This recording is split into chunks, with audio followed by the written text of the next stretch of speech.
Uh, okay, so at the risk of sounding overly dramatic, I'm pretty confident I am going to be remembering this date, the 4th of December 2025, for the rest of my life. Because you're currently looking at the historic City Hall of Augsburg, Germany, a fully custom asset in Cities Skylines 2, easily installed with PDX mods. Now, this incredible asset has been created by Titan, a name you might remember from CS1 modding as well. And right next to it, we've got this custom 1920s office corner building created by Feinbolt, another legend within City Skylines modding. I'm really trying to contain myself here, and the fact that I'm still recovering from a flu is kind of helping subdue everything, but I am very excited. Zooming in here, we've got the Napier Hotel, which is apparently how you designate a pub in Australia. Either way, another fully custom asset, and just look at this thing. So this one is created by Trist, which I'm sure I'm not pronouncing correctly. I just applied my brutalist Danish pronunciation to it. And Trist also created this hotel, the Grey Starling Hotel, which once again is actually just a pub because it's based on a real building in Australia. Now, Trist has also created some actual service buildings.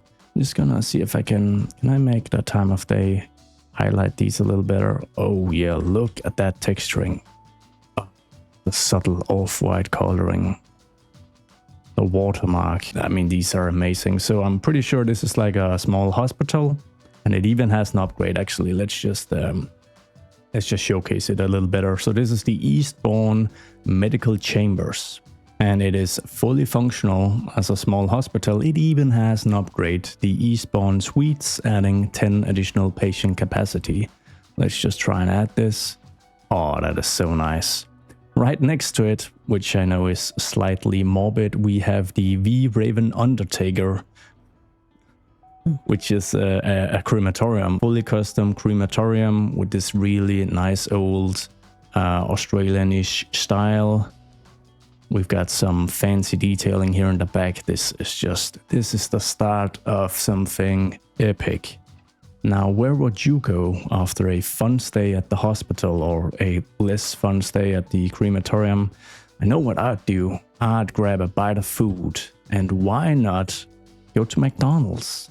This is a super archetypical European-styled McDonald's made by Grooney. Once again, another CS1 legend returning here with a fully custom asset, and just look at this thing, like the amount of detailing, the props, all the pathing involved in creating this nice parking lot. This is just something else.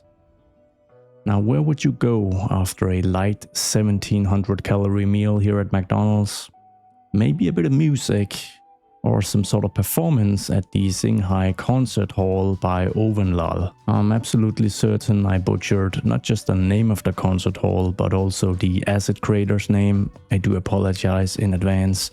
I think the main point is that this is another really nice custom asset.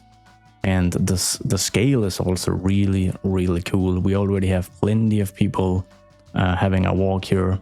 I'm experiencing a bit of a pathing issue with some lacking car access, but it actually seems like people manage to park here and walk around the perimeter just fine. So yeah, don't know what that's about. But either way, there's like a full description here. It adds 75 plus indoor recreation. It has 65 employees. There's a maintenance. I guess it's like a park asset of some sort, or attractiveness asset. All right. So you now attended your concert. Where would you go now? I mean, you can't really expect to live in the downtown core of the city. It's probably just completely unaffordable, or it's all Airbnb stuff. What about some generic flats here at the Brickworks? Now, this is by Sully, whose name I think you'll probably know from Cities Skylines 2 at least. And this is just an amazing mixed-use asset.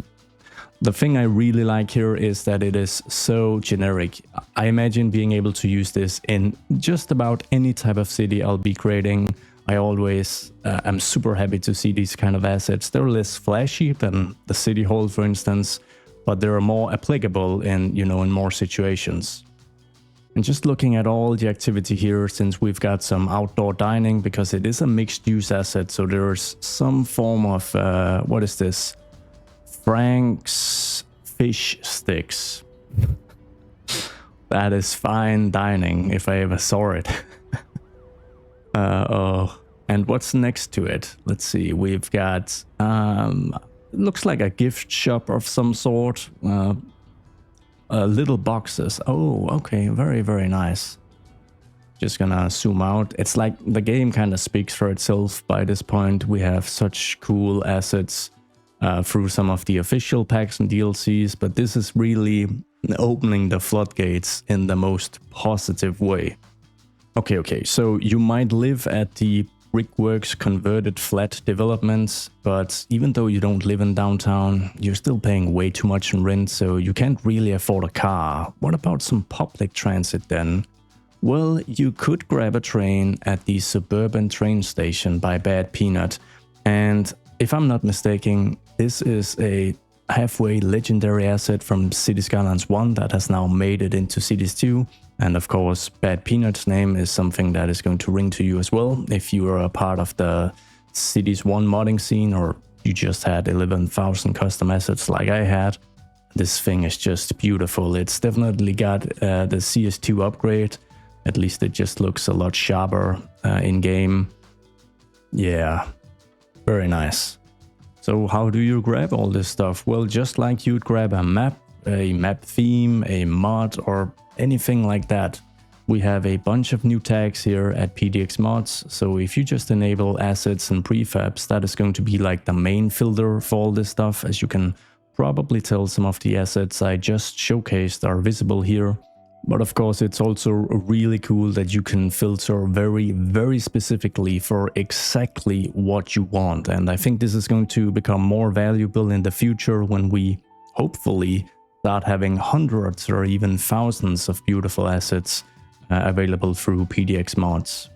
Now, I know there's still a bit of skepticism around PDX mods, but honestly, you need to use the Skyve mod either way to manage massive playsets. And as far as I know, several asset creators actually prefer the workflow of PDX mods to the Steam Workshop, and I mean, they're the one providing all the free goodies and all the content there, so yeah. Grab the Skyve mod, it is super easy and intuitive to use, and it is fully integrated with PDX mods, so you can browse and grab anything you want here. You don't even have to interact with PDX mods if you don't want to. And as you can probably tell, it's just a matter of clicking this little thingy to add something to your active playset, and that is how I grabbed these amazing new buildings. Oh, and I gotta give a shout out to the good Teddy Radko as well, giving us some proper realistic interchanges instead of some of the wonky stuff we can unlock and the even worse vanilla interchanges we have on the vanilla maps. Never quite understood why they provide such nice network tooling to then make terrible interchanges for us, but either way, PDX Mods is going to fix all that up as well. But I think that's it. I just wanted to make a quick video and share my absolute excitement about this pivotal moments in the, pretty bumpy, pretty troublesome history of Cities Skylines 2 so far. I just cannot wait to implement some of these custom assets in my major builds and check PDX mods 20, 25 or 50 times a day. I'm recording this on the patch day, so I'm gonna have to wait patiently for some mods to update so I can play the modded cities, which you can easily track through Skyve, by the way, nudge nudge. Either way, thank you guys so much for watching. Hope to see you all in the next one. Goodbye.